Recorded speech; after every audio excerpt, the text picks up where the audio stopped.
This video shows the removal, de-pin, replacement, and re-pin of a 1999 Ford Mustang Cobra under hood fuse box.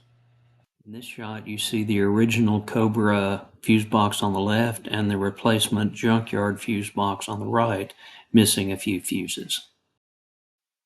Before you start a whole bunch of disassembly on the car, make sure that you remove the plastic under fuse box cover and take a whole bunch of pictures of the wire locations so that you can see the colors of the wires and the slot that it's going into so that you can replace each one with the donor fuse box. And make sure that you have multiple angles and make sure that all the pictures are clear before you go taking things apart. When you go to the junkyard and try to source from a donor car, you're probably going to look for a 6-cylinder. They usually have the best parts, and the fuse boxes are interchangeable, so it'll all fit. Make sure that you look all around it to verify nothing is broken, the wires are not burned, and you have a nice one to work with. You go to disassemble the fuse box, you're going to take off this bottom plastic cover first. And notice it's got 4 tabs and an opening for the big wire loom along with a drain hole. This is the underside of the donor fuse box immediately after taking the bottom fuse box plastic cover off. After you remove the bottom plastic cover, you can splay the wires and make sure that there's no broken pieces underneath the bottom of the fuse box that would cause you a problem later. This view of the fuse box shows you the underside with the bus bar plastic cover removed so you can examine the underside and the clips. This view shows the zoomed in section of the underside of the fuse box with the 2 large relay locking tabs that need to be released before you can pull that red lock out of the top of the fuse box. It shows removing of the relay locking mechanism after you've removed the 2 tabs from the bottom side. It's pretty simple, not a lot to it. You just have to release those 2 clips from the bottom before it's available for removal.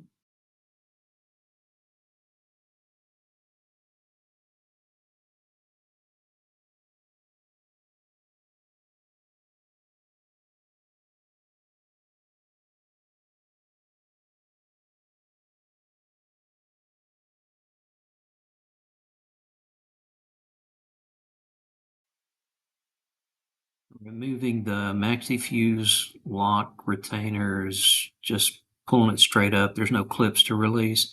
It's just stuck in place, so you have to be a little careful and try to bring that up from each one of those holes.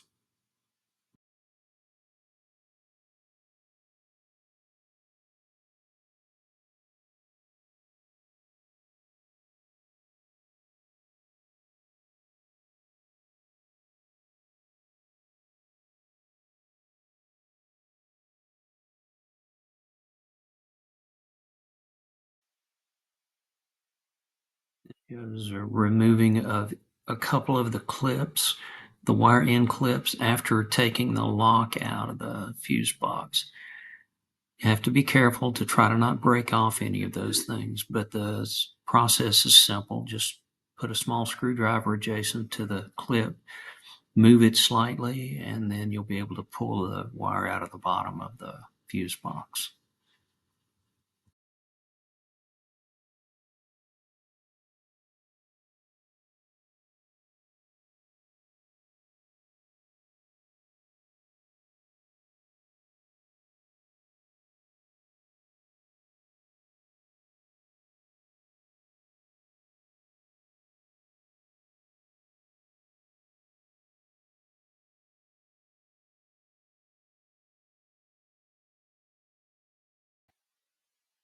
This shows the removal of the lock for the mini fuses. Mine was a little bit difficult to pull out, but there's no clips to release. You just grab onto it or work it up with a tool and it'll come straight out.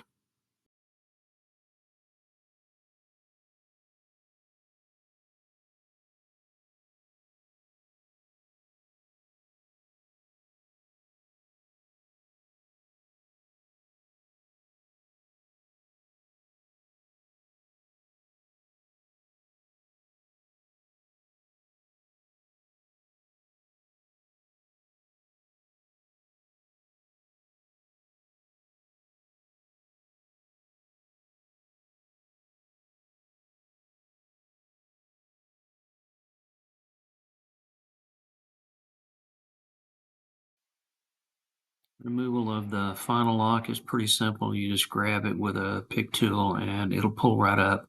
No tabs to release.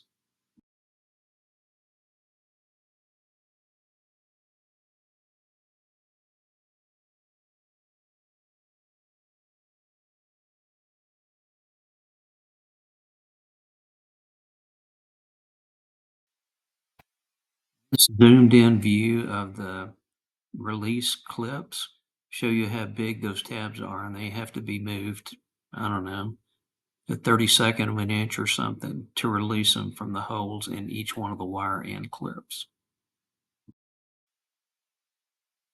This is a view of the donor fuse box with a bus bar plastic protector removed, and also each one of the wires detached from the original box. And after taking off, what, 4 dozen of those clips, I only broke 4, so I thought that was pretty good.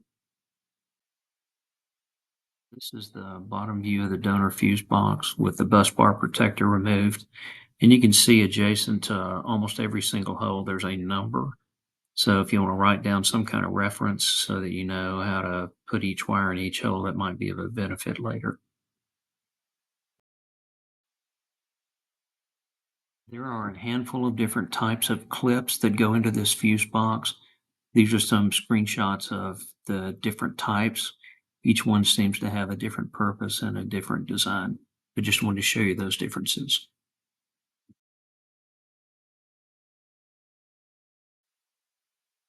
It shows the process of removing the pin from one fuse box, the original, and inserting it into the donor fuse box.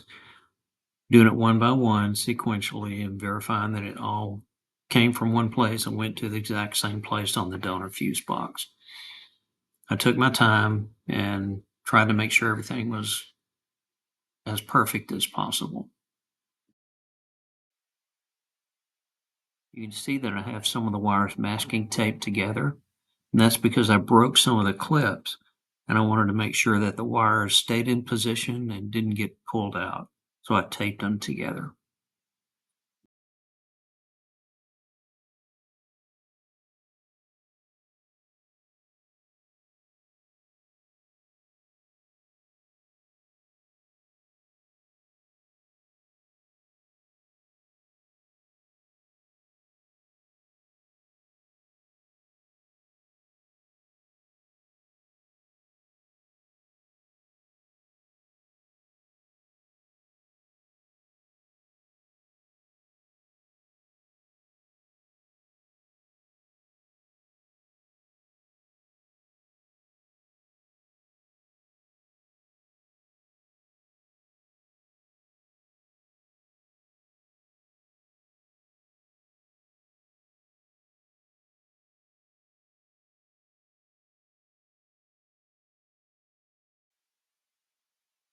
And this view shows you the underside of the fuse box after I JB welded the wires in place for the clips that I had broken off.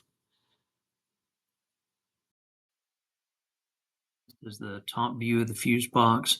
I did insert the fuses for those clips that I had broken and made sure that the wires were pushed into place as far as possible before I put the JB weld on them.